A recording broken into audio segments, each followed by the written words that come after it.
আসসালামু আলাইকুম। স্কিল হাট বাংলাদেশের পক্ষ থেকে আমি রাজীব আপনাদের সবাইকে জানাই স্বাগতম। তো আজকে আমরা আলোচনা করব নতুন কিছু নিয়ে। তো আজকের পর্বে আমরা আলোচনা করব যে ট্যাগ। ট্যাগ সাধারণত ওই যে ডিপ ট্যাগ এবং স্প্যান ট্যাগ নিয়ে আজকে আমরা কিছু আলোচনা করব। তো ডিপ ট্যাগ কি? Deep tag, deep is a container used for other HTML element, block element. মানে এটা ডিপ ট্যাগ হচ্ছে একটা ব্লক এলিমেন্ট যেটা কি করবে, সম্পূর্ণ ওয়েট নিবে। আর স্পান, আরেকটা হচ্ছে স্পান ট্যাগ। স্পান ট্যাগ কি করবে? Span is also a container used for other HTML elements but it's one inline elements takes width as per size. তার যতটুকু জায়গা দরকার ততটুকুই জায়গা নিবে, কিন্তু ডিপ ট্যাগ কি করবে, তার সম্পূর্ণ জায়গা নিবে। তো এগুলা বললে আসলে বোঝা যায় না। চলেন আমরা একটু যদি আমরা প্র্যাকটিক্যালি দেখি ডিপ ট্যাগ এবং স্পেল ট্যাগ। তারপরে আমরা আলোচনা করব যে HTML সিমেন্টিক এলিমেন্টস নিয়ে। তো হোয়াট ইজ সিমেন্টিক্স ভার্সেস নন সিমেন্টিক্স, এগুলা নিয়ে আলোচনা করব। তারপর কিছু HTML এন্টিটিস নিয়ে আলোচনা করব। তো চলেন আমরা প্র্যাকটিক্যালি কিছু দেখি। তো আমি আমার এই যে HTML টিউটোরিয়াল নামের যে ফোল্ডার আছে, এটা আমি আমার বিএস কোডে ওপেন করে নিতেছি। তো মাউস বাটন ফোল্ডার সিলেক্ট করে মাউস বাটনের রাইটে ক্লিক করলাম, শো মোর, তারপর ওপেন উইথ কোডে দিলে আমারটা ওপেন হয়ে যাবে। এই যে আমার আগের প্র্যাকটিস ফাইলগুলো এখানে আছে। তো আমি নতুন করে আজকে কি কি আলোচনা করবো আমি একটু কমেন্ট করে নিই। কমেন্ট করবেন সবসময়, আপনারা যখন প্র্যাকটিস করবেন তখন কমেন্ট করে করে প্র্যাকটিস করবেন, তখন আপনার মনে থাকবে। তো কি deep deep tag, deep tag, span tag, তারপর সিমান্টিক ট্যাগ, নন সিমান নন নন সিমান্টিক সিমান্টিক ট্যাগ। আর সর্বশেষ আমরা কি দিব? ইন ইন্টিটিস দেখব। তো প্রথমে যদি আমি ডিপ ট্যাগ নিয়ে আলোচনা করি, সাপোজ হচ্ছে আমি একটা প্যারাগ্রাফ নেই, পি নিয়ে একটা প্যারাগ্রাফ নিলাম। তারপর এটার ভিতরে লোয়ারে 50টা ওয়ার্ড দিয়ে দিলাম। ওকে, ভিউ থেকে ওয়ার্ড ড্র্যাগ করে দিবেন। তো আমি এখানে এখন এই যে আমি এটার একটা স্টাইল দিয়ে দিই। আমরা যদিও এখনো CSS শিখি নাই, তো স্টাইল নামে একটা ট্যাগ নিয়ে এখানে বলে দেই আমি যে border border 1 pixel solid red. Okay, আমি বলে দিছি। তো আমি এটা আউটপুট দেখি, মাউসের রাইট বাটনে ক্লিক করে আমার ওপেন উইথ লাইভ সার্ভারে ক্লিক করলাম।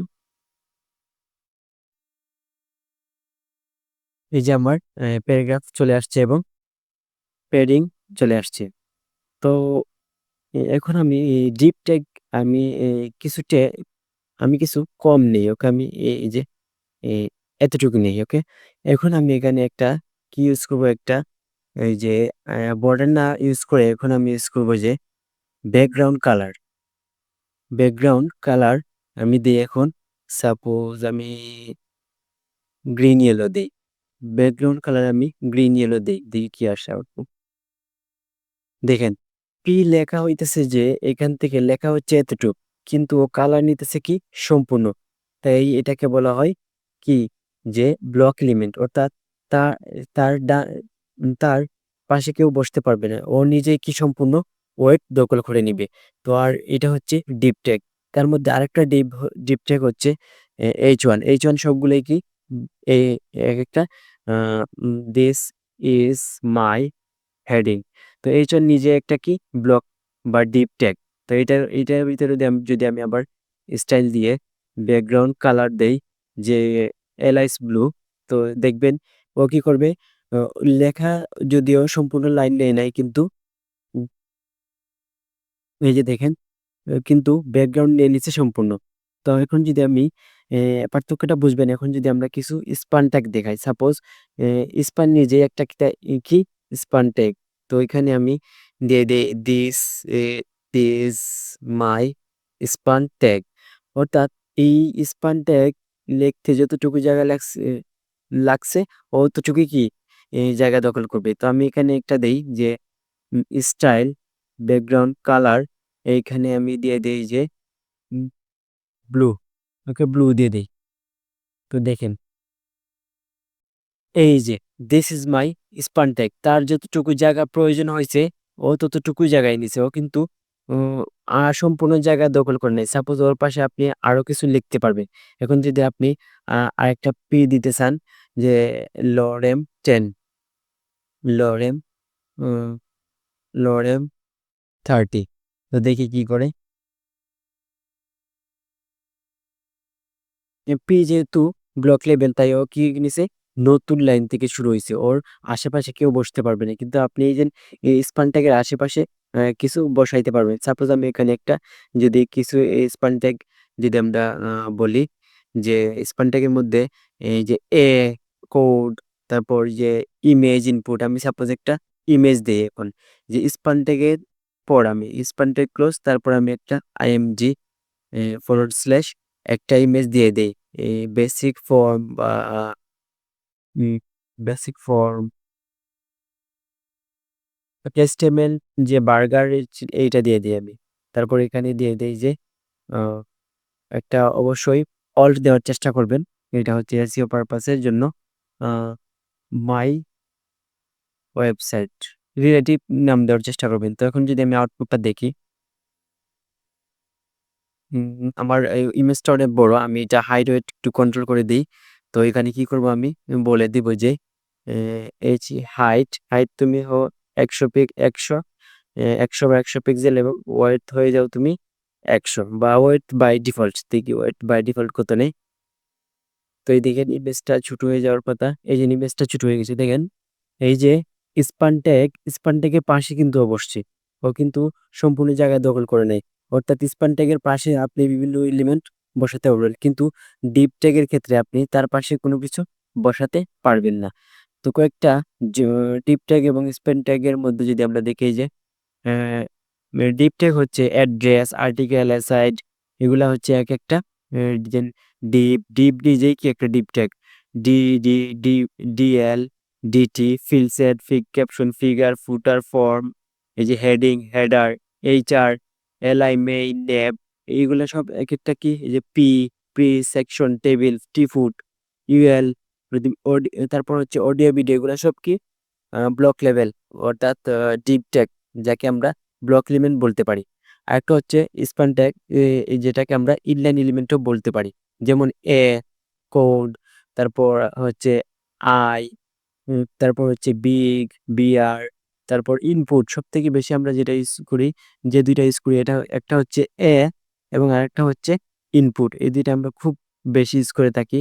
তারপর আছে আরেকটা হচ্ছে টেক্সট এরিয়া, এই যে স্পান, এই ৪-৫ টা আমরা যে তারপর হচ্ছে ইমেজ, ইনপুট, তারপর স্পান, তারপর আমরা ইউজ করে থাকি যে টেক্সট এরিয়া। এগুলো আমরা খুব বেশি ইউজ করে থাকি আমাদের স্পান ট্যাগ হিসেবে।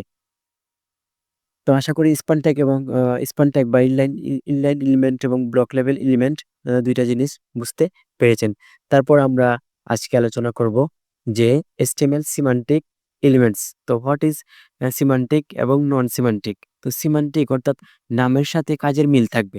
যেমন হেডার বললেই কি হেড চলে আসবে অর্থাৎ উপরের অংশ বোঝাবে। হেডারের নিচের অংশকে নেভ বলে। সেকশন বিভিন্ন সেকশন হতে পারে, আর্টিকেল, অ্যাসাইড, ফুটার। অর্থাৎ যেই ট্যাগগুলার নামের সাথে কাজের মিল থাকবে তাদেরকে কি বলা হয়? সিমান্টিক বলা হয়। আর নন সিমান্টিক ট্যাগ হচ্ছে যে দেখেন এখানে সব ডিপ। এই এই এই যে ডিপ ১ম সেকশনে ১ম টার নামও কি ডিপ, ২য় টার নামও কি ডিপ। সব জায়গায় কি ডিপ দিছে। তো এইগুলাকে নন সিমেন্টিক এলিমেন্ট বলা হয়। আপনি যদি একটা সাপোজ আপনি একটা ফর্ম তৈরি করবেন। এখন ফর্মের জন্য যদি আপনি ফর্ম ট্যাগ ইউজ করেন তাহলে এটা হবে আপনার জন্য গুড প্র্যাকটিস। মানুষ দেখেই বুঝতে পারবে। কিন্তু আপনি যদি ডিপ ট্যাগ দিয়ে ফর্ম ইউজ কর ট্যাগ ফর্ম তৈরি করেন, তখন মানুষ এটা বুঝতে একটু কষ্ট হবে। তাই আমরা কি যখন আমরা ওয়েবসাইট তৈরি করি তখন অবশ্যই আমরা সিমান্টিক ট্যাগের ভিতর আমরা কোড করার চেষ্টা করব। এটা হচ্ছে মোস্ট আপডেট এবং আ HTML5 এর লেটেস্ট রিকমেন্ডেশন ভার্সন হচ্ছে যে সিমান্টিক ওয়েতে কোড লেখা। তো একটা ওয়েবসাইটের অবশ্যই হেডিং থাকে, নেমবার থাকে, সেকশন থাকে, ফুটার থাকে। তো এগুলা নামের সাথে কি কাজের মিল আছে। তো এগুলাকে বলা হয় কি সিমান্টিক এলিমেন্টস বা সিমান্টিক ট্যাগ। তো হেডার কিসের জন্য ইউজ করা হয়? Represent the introductory contents for a section. Article or inter web page. তারপর নেভিগেশন মেনু লিঙ্কস। তারপর হচ্ছে মেইন। এই যে আমরা উম যা কিছু লিখি ওই যে হেডার, ফুটার এবং নেভ বাদে আমরা সবকিছু কি লিখবো? এই মেইন এর ভিতরে আমরা কোড লিখবো। সবকিছু মেইন এর ভিতরে। The body of a page should go on the main tag. Okay? তারপর আর্টিকেল, যে ছোট, ছোট আর্টিকেলের ক্ষেত্রে আমরা আর্টিকেল ট্যাগ ইউজ করতে পারি। তারপর যখন সেকশন, এ একাধিক আর্টিকেল বা কোনো ওয়েবসাইটের নির্দিষ্ট অংশকে আমরা সেকশন হিসেবে লিখতে পারি। Represent a way of grouping together nearby content of a similar theme. তারপর হচ্ছে এসআইড, এটা মোটামুটি আর্টিকেলের মতনই। তারপর হচ্ছে ফুটার। তো একটা ওয়েবসাইটের ৩ টা জিনিস কমন থাকে: হেডার, ফুটার এবং নেভিগেশন বার। তো আর এই যে মেইন, তো অবশ্যই মেইনের ভিতরে আমরা কোড করব। আর তো আশা করি যে HTML এর সিমান্টিক ট্যাগ এবং আ যে নন সিমেন্টিক ট্যাগ কি একটু বুঝতে পেরেছেন। সাপোজ আমি যদি আমি আ ফরম আ ফরম্যাট নিয়ে আলোচনা করি, তখন আমরা আসলে এই যে কোডটা বডির পরে কোডটা হওয়া উচিত এরকম। একটা ওয়েবসাইটের লেআউট হওয়া উচিত এরকম। প্রথমেই তো ফুটার না। ১ম এ কি থাকবে একটা ওয়েবসাইটের? Header, header. তারপর কি থাকবে? নেভ। ওকে? হেডারের ভিতর কি থাকবে? নেভ। তারপর এই যে শেষ। হেডারের কাজ কি? হেডারের কাজ শেষ। তারপর তারপর আমরা দিতে পারি যে মেইন। এই মেইন ট্যাগের ভিতরেই আমরা কি ইউজ করতে পারি? এসআইড ইউজ করতে পারি। এসআইড। তারপর ইউজ করতে পারি কি? এ এসআইড। তারপর যদি আমাদের আর্টিকেল প্রয়োজন হয়, আর্টিকেল, আর্টিকেল আমরা মেইন ট্যাগের ভিতরে ইউজ করব। বা আমাদের যদি কোনো সেকশন প্রয়োজন হয়, তখন আমরা এই সেকশনটা কি এই আর্টিকেলের মানে মেইন ট্যাগের ভিতরে ইউজ করব। এভরিথিং, হেডার, তারপর এই যে মেইন, তারপরে আমি ফুটার কি ইউজ করব? ফুটার ইউজ করব এই যে মেইন থেকে বের হয়ে। অর্থাৎ ফুটার, হেডার হচ্ছে একটা নিজস্ব, আর ফুটার হচ্ছে তার নিজস্ব। আর মেইন ট্যাগের ভিতরে আমাদের যাবতীয় যত কোড বা সেকশন, আর্টিকেল আমরা লিখি, সব কোথায় লিখবো? এই মেইন ট্যাগের ভিতরে। এই যে সিমেন্টিক ট্যাগে এইটাই বলা হইতেছে যে এই যে header, নেভ, section, article, footer.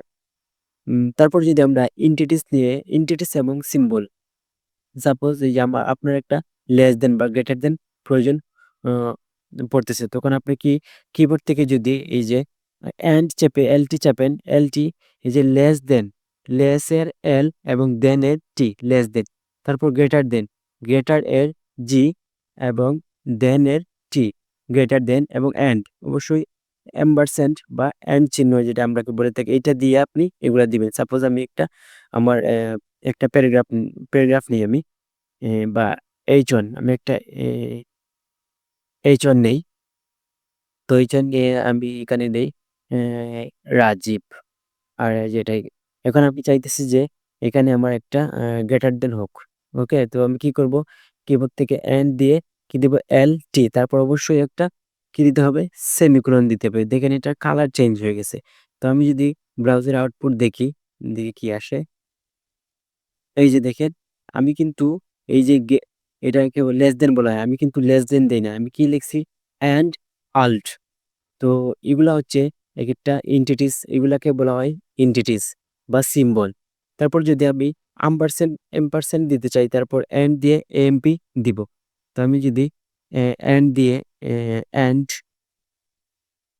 And দিয়ে এএমপি দেই, তারপর অবশ্যই সেমিকোলন দিতে হবে। তখন আমার সিম্বল নতুন এই যে চলে আসছে। ওকে? তারপর যদি আমি কপিরাইটের জন্য যদি আমি কোনো কিছু দিতে চাই, সাপোজ এখানে বিভিন্ন এই যে এগুলা আছে। তো আমরা যে এইটা আমরা অনেক সময় ইউজ করি। এনবিএসপি, তারপর হচ্ছে যে ডলার, আমরা কপিটা ইউজ করে থাকি, রেজিস্ট্রেশন এইগুলা ইউজ করে থাকি আমরা। এই ৩ টা একটু দিকে তারপর এনবিএসপি, এটা যদি আমি দেই যে এন্ড এনবিএসপি, তারপর এসপি, এন্ড এন্ড এনবিএসপি, তারপর অবশ্যই সেমিকোলন দিবেন। এটার আউটপুট কি আসছে? হুম, এনবিএসপি এনবিএসপি হয়েছে। এটা হচ্ছে নন ব্রেকিং স্পেস। তখন আপনার এই স্পেস এটা কি করবে? রিমুভ করবে। তারপর ডলার দিয়ে যদি আমি দেই, দিয়ে ডলার দিয়ে অবশ্যই সেমিকোলন দিবেন।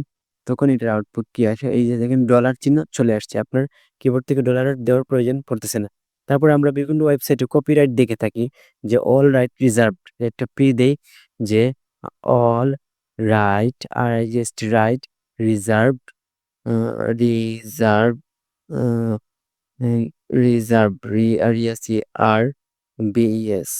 Reserve goes to, goes to দিয়ে আমি দিতে যে একটা কপিরাইট চিহ্ন দিব অ্যান্ড সিওপি কপিরাইট দিয়ে সেমিকোলন দিয়ে তারপর কি দিব যে স্কেল, স্কেল হার্ট BANG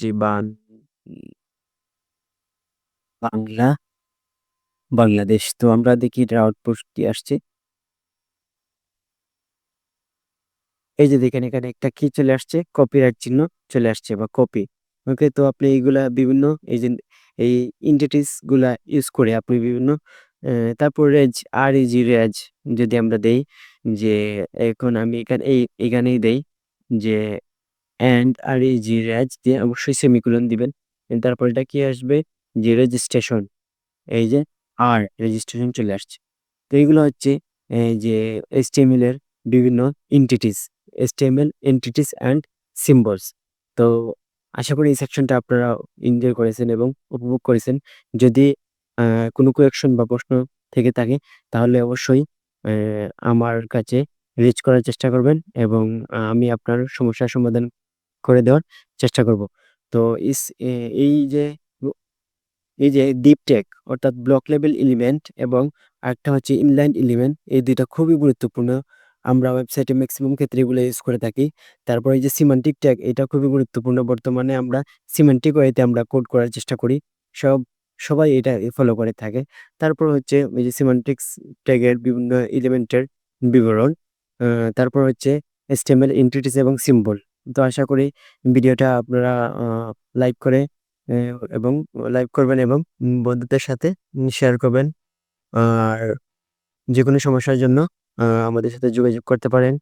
অ্যা সবাই ভালো থাকবেন। আসসালামু আলাইকুম।